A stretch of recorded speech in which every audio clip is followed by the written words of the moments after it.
দীর্ঘ ৯ বছর পর অনুষ্ঠিত হচ্ছে কিশোরগঞ্জ জেলা বিএনপির ত্রিবার্ষিক সম্মেলন। জেলা শহরের পুরাতন স্টেডিয়ামে এই সম্মেলনে ভার্চুয়ালি যুক্ত হয়ে বক্তব্য রাখবেন দলের ভারপ্রাপ্ত চেয়ারম্যান তারেক রহমান। সম্মেলনের উদ্বোধন করবেন বিএনপি মহাসচিব মির্জা ফখরুল ইসলাম আলমগীর। ২ পর্বে এই সম্মেলন অনুষ্ঠিত হবে। সকাল থেকে কিশোরগঞ্জ বিএনপির নেতাকর্মীরা জড়ো হতে শুরু করেন। দলের নেতাকর্মীদের মধ্যে উৎসাহ উদ্দীপনা বিরাজ করছে। শহরের স্টেশন রোড সহ বিভিন্ন এলাকায় প্রার্থীদের ছবি সংবলিত ব্যানার, প্ল্যাকার্ড ও ফেস্টুনে ভরে গেছে। নির্মাণ করা হচ্ছে কয়েকশো তোরণ। জেলার ১৩টি উপজেলা ও ৮টি পৌরসভা মিলিয়ে জেলা বিএনপির মোট ২১টি ইউনিটের ২০৯০ জন কাউন্সিলর ভোট দেবেন। এবছরের সম্মেলনে সভাপতি পদে ২ জন, সাধারণ সম্পাদক পদে ৪ জন প্রতিদ্বন্দ্বিতা করছেন।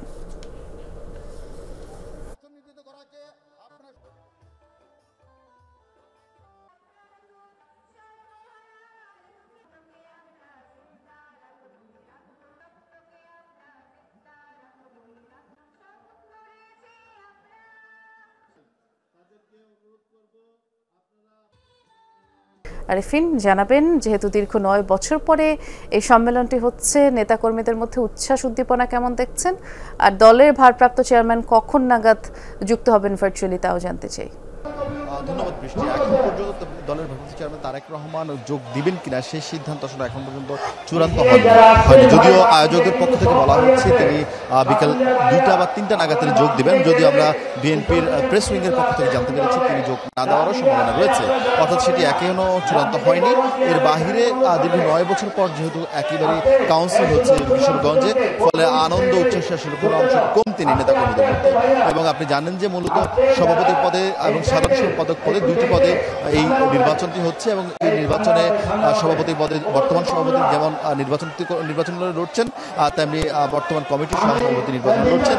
এর বাইরে সাধারণ সম্পাদক পদে ৪ জন এই নির্বাচনে লড়াই করছেন। এবং বিএনপির অভ্যন্তরীণ যে গণতন্ত্রের চর্চা বিএনপি দীর্ঘদিন ধরে বলে আসছে, তারা বাংলাদেশে সর্বস্তরে গণতন্ত্রের যে চর্চা সেটি অব্যাহত রাখবেন। আর সেই অংশ হিসেবে কিন্তু ৫ই আগস্টের পর, অর্থাৎ গত বছরে ৫ই আগস্টের পর সারা বাংলাদেশের সকল জেলায় ধারাবাহিকভাবে এই দ্বিবার্ষিক বা ত্রিবার্ষিক যে সম্মেলনগুলো সেই সম্মেলন করছে।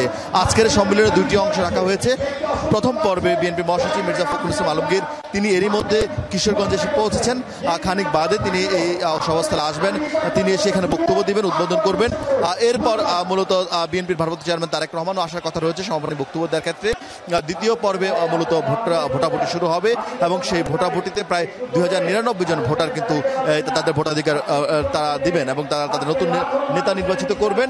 সব মিলিয়ে নেতাকর্মীদের মধ্যে আনন্দ উল্লাসে যেমন কমতি নেই, তেমনি তারা চান দলের সর্বস্তরে এরকম গণতন্ত্রের চর্চা যেন হয়, পছন্দসই নেতাদেরকে যেন কাউন্সিলররা নির্বাচিত করতে পারেন, সেই সুযোগ যেন সব জায়গায়, সব ইউনিয়ন, থানা কমিটিতে হয়ে থাকে। বৃষ্টি, ধন্যবাদ, বিস্তারিত জানাচ্ছিলেন আপনি।